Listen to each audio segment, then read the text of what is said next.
Olá, povo de Deus, São Mateus, apóstolo, 21 de setembro de 2020. A primeira leitura, Efésios 4, de 1 a 7, de 11 a 13. A posição geográfica fazia de Éfeso uma cidade muito importante. No Mediterrâneo Oriental, com porto de mar, todo o comércio do interior chegava até aí. Em 133 a.C., Éfeso foi declarada a capital da província romana da Ásia. A grande deusa asiática Ártemis tinha aí seu famoso templo.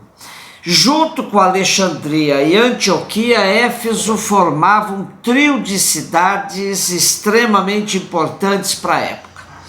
Há muitos exegetas que argumentam que Paulo não pode ser o autor desta carta, por causa de um estudo acurado de sua forma de escrever muito diferente do apóstolo dos gentios, além da questão escatológica do fim do tempo adiada. Por isso dizem que essa carta foi escrita por um discípulo de Paulo. Porém, essa questão de sua autoria está sempre em aberta e discutida. Muitos comparam a carta aos Efésios com a carta aos Colossenses, embora haja uma diferença fundamental entre ambas. A carta aos Colossenses é profundamente cristológica e a carta aos Efésios apresenta aspectos muito mais eclesiológicos da igreja. Interessante que, diferentemente das outras cartas de Paulo, que sempre apresentam argumentos em defesa de uma igreja local, a carta aos Efésios alude a uma igreja universal, uma igreja única como povo de Deus, esposa do Messias, que não espera tão próximo o fim dos tempos. Nessa igreja há um só corpo, um só espírito, uma só esperança, um só Senhor, uma só fé, um só batismo, um só Deus e Pai de todos. Porém, as diferenças que há na igreja advêm da variedade de carismas, pois a cada um foi dada a graça, segundo a medida do dom de Cristo.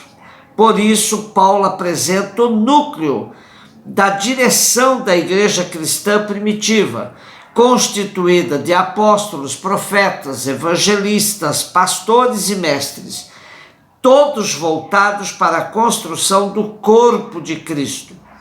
E para que haja unidade na igreja, Paulo exorta os cristãos de Éfeso a que hajam com humildade, mansidão e paciência, para que a unidade seja garantida.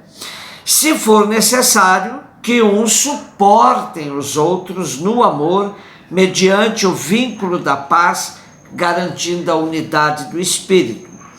Sua condição de prisioneiro, por causa de Cristo, lhe conferia autoridade para cobrar esse comportamento da comunidade. Mateus 9, de 9 a 13. O texto de hoje foi escolhido por causa da celebração do dia de São Mateus Apóstolo. Mateus foi um dos escolhidos por Jesus para compor o grupo dos 12.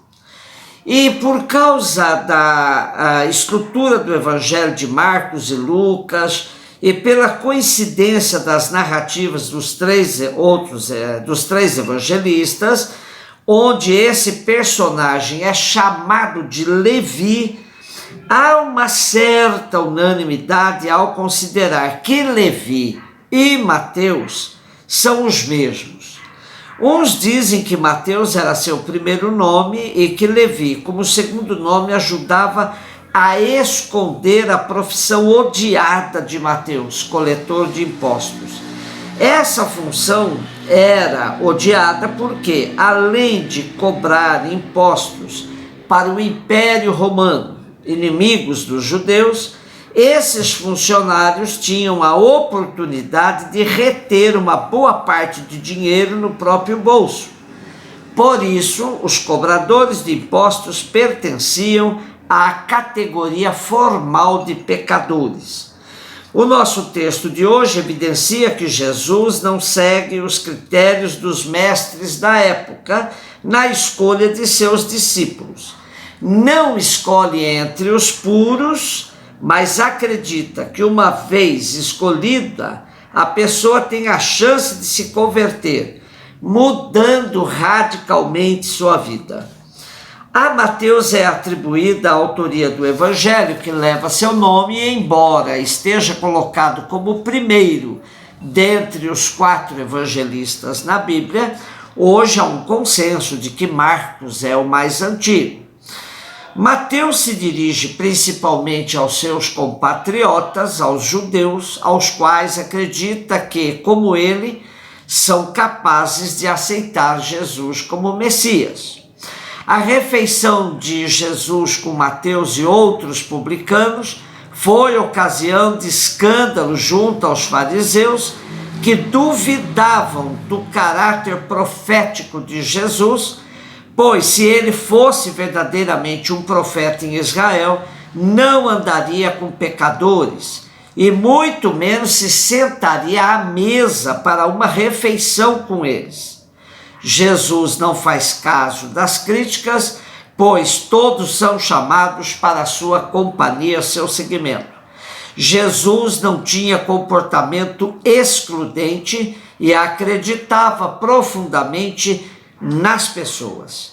Enquanto os fariseus não acreditavam na possibilidade de conversão de publicanos, Jesus agia com confiança na cura de todos. Quando os fariseus questionam por que é que vosso mestre come com os cobradores de impostos e os pecadores, Jesus responde-lhes: não são os que têm saúde que precisam de médico, mas sim os doentes. Ide aprender o que significa: prefira a misericórdia ao sacrifício, porque não vim chamar os justos, mas os pecadores. Jesus deixava clara a sua missão e afirmava que não se importava se os fariseus, que se consideravam justos, não quisessem segui-lo. Ao dizer prefira a misericórdia ao sacrifício, Jesus está repetindo a crítica que o profeta Oséias fazia aos homens do culto da sua época, que oravam com os lábios, tendo o coração distante. A Igreja Católica muitas vezes passa a imagem de um clube de santos, onde pecadores não podem nem passar pelas suas portas. Pessoas com outras opções na vida, que não a de fiel cumpridor dos preceitos eclesiais, se sentem excluídas de antemão. Dá a impressão de que a igreja não acredita na própria capacidade de ajudar uma pessoa a se transformar. Então, para participar dela, é preciso se purificar primeiro. Invertemos o Evangelho de Jesus. Ele ia exatamente onde estavam os pecadores, pois acreditava profundamente na misericórdia do Pai. O Papa Francisco vem insistindo na mudança de atitude da Igreja, para que todos se sintam verdadeiramente acolhidos dentro dela. Diz o Papa Francisco: uma igreja que sabe abrir os braços para abraçar a todos, que não é casa de poucos, mas de todos, onde todos podem ser renovados, transformados, santificados pelo seu amor. Os mais fortes, os mais fracos, os pecadores e os indiferentes, os que se sentem desanimados e perdidos. Aceitemos juntos com São Mateus o convite de Jesus para o seu seguimento, não nos importando se nossa condição possa parecer indigna. Acreditemos que Jesus, com sua misericórdia, nos torna dignos para segui-lo e testemunhá-lo com a nossa vida. Um beijo no seu coração.